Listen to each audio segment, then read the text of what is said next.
നമ്മളുടെ കാലോ തലയോ ഡോറിലേക്ക് വരുന്ന രീതിയിൽ ബെഡ് സെറ്റ് ചെയ്യാൻ പാടില്ല.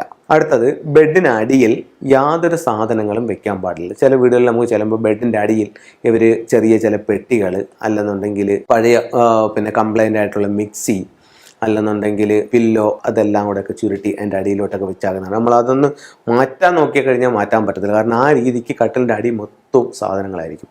അപ്പോൾ കട്ടിലിൻ്റെ അടിയിൽ യാതൊരുവിധ സാധനങ്ങളും വെക്കാൻ പാടില്ല. അടുത്തത്, ഒരു കിടക്കുന്നത് കാണുന്ന രീതിയിൽ ഒരു മിറർ ബെഡ്റൂമിൽ വരാനും പാടില്ല. അടുത്തത്, ബെഡ്റൂമിൻ്റെ ഡോറിൽ നിന്നും ഉള്ളിലേക്ക് നോക്കുമ്പോൾ അതിൻ്റെ നേരെ ഓപ്പോസിറ്റ് ഒരു മിറർ വരാനും പാടില്ല. അക്വേറിയമോ പ്ലാന്റുകളോ ബെഡ്റൂമിൽ പാടില്ല. അതുപോലെ തന്നെ വാട്ടർഫാൾസിൻ്റെ ചിത്രങ്ങളും ബെഡ്റൂമിൽ പാടില്ല. ഇത്തരത്തിലുള്ള കാര്യങ്ങൾ നമുക്ക് ബെഡ്റൂമിൽ നിന്ന് ഒഴിവാക്കേണ്ടതാണ്. ഇത്തരത്തിലുള്ള കാര്യങ്ങൾ ശ്രദ്ധിക്കേണ്ടതാണ്. അപ്പോൾ ആൾക്കാർക്ക് പൊതുവേ ചോദിക്കുന്ന ഒരു ചോദ്യമാണ്, സാർ ഒരു ബെഡ്റൂം നമ്മൾ അല്ലെങ്കിൽ ഒരു പുതിയ വീട് വെക്കുമ്പോൾ നമുക്ക് ആ ബെഡ്റൂം നമുക്ക് എങ്ങനെ ക്രമീകരിക്കാം, ബെഡ്റൂമിനകത്ത് എന്തൊക്കെ കാര്യങ്ങൾ ശ്രദ്ധിക്കാം എന്നുള്ളത്. വളരെ നല്ല കാര്യമാണ്. കാരണം ഒരു ദിവസത്തെ മുഴുവൻ അധ്വാനവും കഴിഞ്ഞിട്ട് നമുക്ക് പിറ്റേ ദിവസത്തേക്കുള്ള എനർജി കിട്ടാനും അന്നത്തെ ഹീലിംഗ് നടക്കാനും ഒക്കെ ആയിട്ട് നമ്മൾ കിടന്നുറങ്ങുന്ന മുറിയാണ് നമ്മളുടെ ബെഡ്റൂം എന്ന് പറയുന്നത്. അപ്പം വാസ്തുവിൽ പറയുന്നത്, ഒരു ഗൃഹം നിർമ്മിക്കുമ്പോൾ ആ ഗൃഹത്തിൻ്റെ തെക്ക് പടിഞ്ഞാറ് ഭാഗത്തുള്ള മുറിയെ പ്രധാന ബെഡ്റൂമായി ഉപയോഗിക്കാനായിട്ട് വാസ്തുവിൽ പറയുന്നുണ്ട്. അപ്പം നിങ്ങൾക്കും അതൊന്ന് ചൂസ് ചെയ്യാം. അപ്പം തെക്ക് പടിഞ്ഞാറ് ഭാഗത്തുള്ള മാസ്റ്റർ ബെഡ്റൂമായിട്ട് എടുക്കാം. അപ്പം അവിടെ ആ ഭാഗത്തുള്ള റൂം എടുത്തു, ആ റൂമിനകത്ത് നിങ്ങൾക്ക് കിടക്കാം. അതിൻ്റെ പുതിയ വീട് നിങ്ങൾ വെക്കാനായിട്ടാണെന്നുണ്ടെങ്കിൽ ആ റൂമിൻ്റെ വടക്ക് കിഴക്കിൻ്റെ കിഴക്കിൽ നിന്നോ വടക്ക് കിഴക്കിൻ്റെ വടക്കിൽ നിന്നോ ആയിരിക്കണം ആ ബെഡ്റൂമിലേക്കുള്ള എൻട്രൻസ്. വെച്ച വീടാണെങ്കിൽ അത് സാധിക്കില്ല. നിങ്ങൾ അതിനായിട്ട് അത് പൊളിക്കാനും നിൽക്കേണ്ട കാര്യമില്ല. ഇതൊന്ന് ശ്രദ്ധിക്കാം. 2, വാസ്തുവിൽ പറയുന്നതെന്ന് പറഞ്ഞു കഴിഞ്ഞാൽ കിഴക്ക് അല്ലെങ്കിൽ തെക്ക് തലവെച്ച് കിടക്കാനാണ് വാസ്തുവിൽ പറയുന്നത്. വലത് വശം ചരിഞ്ഞെണീക്കാനാണ് വാസ്തുവിൽ പറയുന്നത്.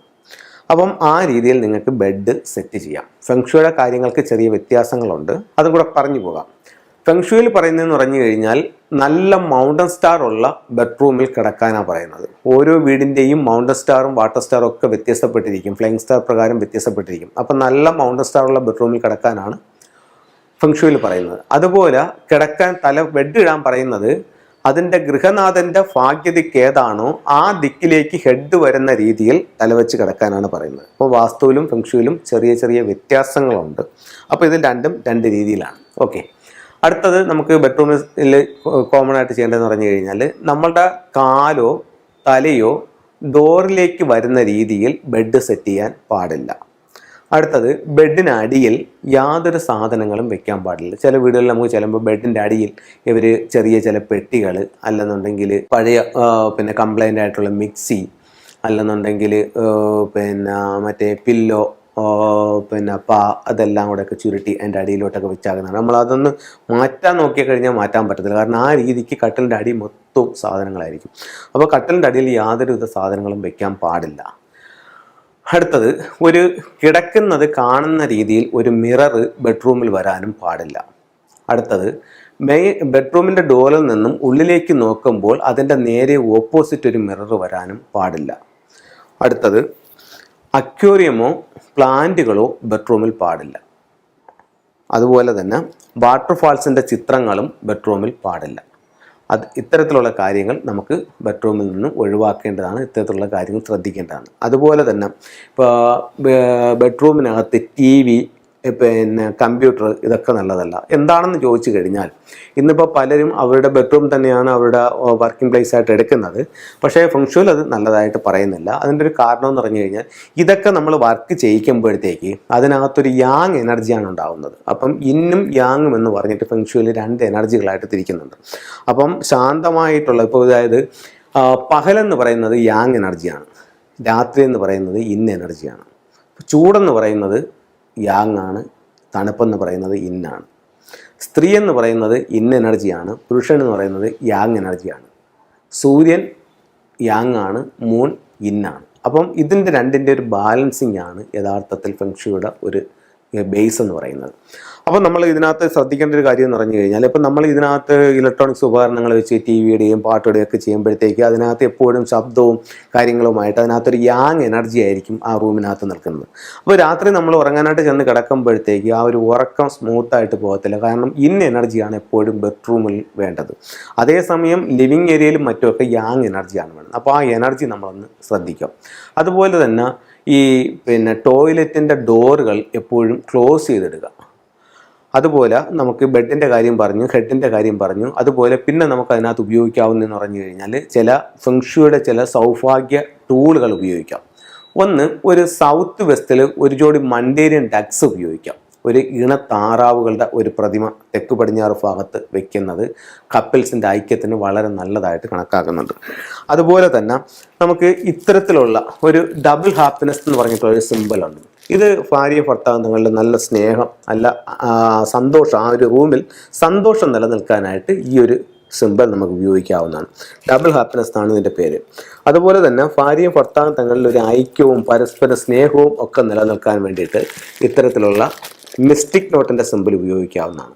അതുപോലെ ബെഡിനടിയിലും ഇത്തരത്തിലുള്ള മിസ്റ്റിക് നോട്ടിൻ്റെ സിമ്പിളുകൾ ഇട്ടിട്ട് കിടക്കുന്നതും സ്നേഹം കിട്ടാനായിട്ട് നല്ലതാണ്. അപ്പം ഇത്തരത്തിലുള്ള സൗഭാഗ്യ സിമ്പലുകൾ ഉപയോഗിക്കാം. അതുപോലെ നമുക്ക് അതിനകത്ത് ഉപയോഗിക്കാവുന്ന വളരെ പ്രധാനമായിട്ടുള്ള മറ്റൊന്ന് പറഞ്ഞു കഴിഞ്ഞാൽ ഇത് അമത്തിസ്റ്റ് എന്ന് പറഞ്ഞ സ്റ്റോണിൻ്റെ മുത്തുകളാണ്. അതായത് നാച്ചുറൽ ആയിട്ടുള്ള സ്റ്റോൺ അത് അവർ മുത്ത് ഷേപ്പിൽ എടുത്തിരിക്കുന്നതാണ്. ഇതിൻ്റെ റോക്ക് കിട്ടും.